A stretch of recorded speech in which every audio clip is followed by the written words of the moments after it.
Ano pong naging reaction niyo po nung nalaman niyo po na naging juke boss po kayo?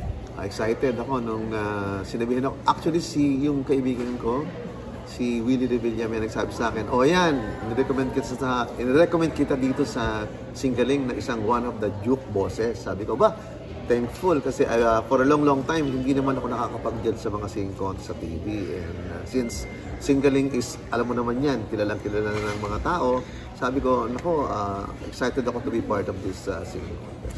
What will the people look forward to as since you're gonna be a juke boss na po? Well, sa akin, ako yung mamata. Kumbaga, ako yung titingin doon sa mga up-and-coming artists na pwede nating mabigyan ng break kasi, as I've said, I was the one who discovered Jessa, Ella May Saison, ayan, sino bang mula sa puso si Jude Michael.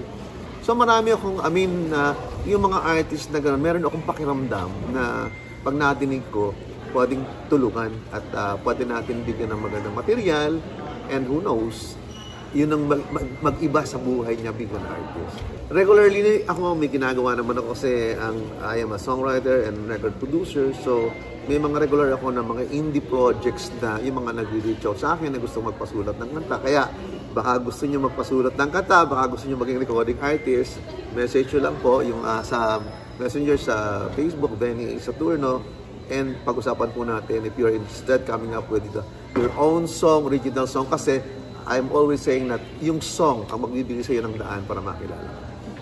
Okay, thank you. Pinaka-last po, promote your socials. Well, yung social media ko, Benny Saturno, Instagram, Dennis, yan. So, i-check ninyo para at least yung mga pinopost ko makita ninyo.